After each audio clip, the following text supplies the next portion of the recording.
Eto na mga kabasketball, pag-usapan na natin itong magiging banggaan ngayong Miyerkules na itong tatlo nating kababayan na sina Kai Sotto, RJ Abarrientos at Matthew Aquino. Napakaganda nito mga kabasketball kasi mapapanood natin ang live to. At pag-usapan na rin natin itong naging performance na itong ating pambatong si Kai Sotto kontra nga dyan sa Ibaraki Robots.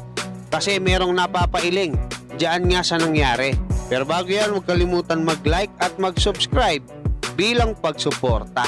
Kahapon nga mga kabasketball doon sa Game 2 ng Yokohama B Corsairs kontra nga dyan sa Ibaraki Robots ay nalimitahan sa 14 na minuto etong playing time na itong ating pambatong si Kai Sotto. Pero nakapagtala pa rin siya ng 10 puntos. Maganda sana yung panimula nila ni Yuki Kawamura mga kabasketball kasi nakakuha pa siya ng foul counted dito.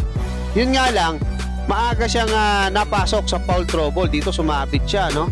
So wala na tayong magagawa doon mga kabasketball, kaya inilabas siya sa first quarter. 5 minutes and 34 seconds yung nalalabi sa oras. Second quarter mga kabasketball, ipinasok siya 3 minuto na lang. So napakahaba ng naging pahinga ni Kai, no? Manlalamig ka nun mga kabasketball.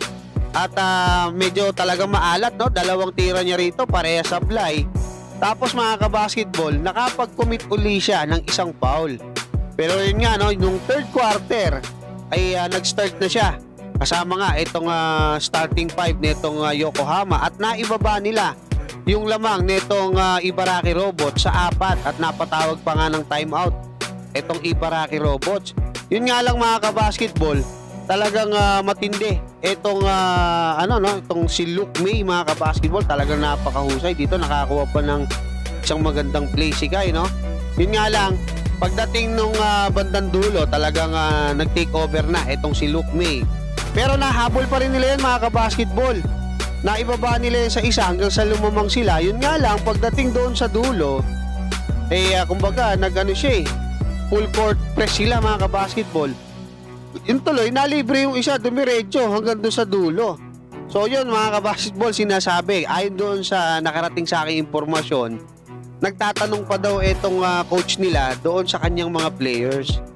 So hindi naman natin sila masisi kasi hindi naman ganoon katagal pa yung Japan B-League. Ngayon pa lang talaga sila nakikilala ng gusto at nakakakuha ng mga experience mula sa iba't ibang mga international coaches, diba? So pero very naman yun kumbaga naiintindihan natin yun mga kabasketball. Maging yung mga referee, actually sabi nga ng commentator, yung pangatlong foul ni Kai, hindi raw foul yun diba? Kahit yung coach ng kalaban sinasabi niya, that's not a foul. Naririnig nga doon habang nanonood ako So kasi kailangan pa rin talaga mag-improve ng mga referees dito sa Japan B-League. Hindi naman natin sila sinasabihan na dinadaya, nandadaya, diba? Kasi ganun talaga nagsisimula sila. So puntahan naman natin itong magiging bakbakan ng Yokohama B Corsairs kontra nga dito sa Shinshu Brave Warriors. Kasi nandito yung dalawa nating kababayan na si RJ Abarrientos, naglalaro din sa Gilas yan, saka itong si Matthew Wright na makakatapat ni Kai Sotto. Miyerkules yan mga kabasketball, 6:00 ng hapon dito sa atin sa Pilipinas. Mapapanood natin ng live yan diyan nga sa Japan B-League YouTube channel.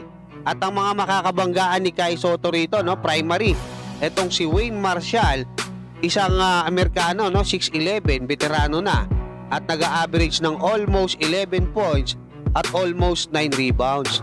Nandyan din itong Australian 6'10" na si Angus Brand, veterano na rin mga kabasketball at nag-average ng 9.5 points at 7 rebounds. At makikialam din itong si Justin Match, isang Amerikano, no, bata pa, 25 years old, 6'7" yung height pero nag-average ng 8 rebounds per game at 13 points. Meron pa siyang almost 4 assists per game.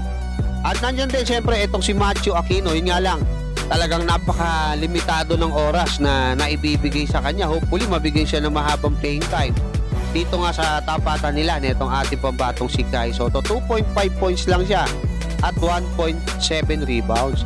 At syempre itong ating pambato rin na si RJ Abarrientos na siyang makakatapat nitong si Yuki Kawamura. Exciting to mga kabasketball. Hanggang dyan lang muna. Maraming salamat at God bless sa inyong lahat.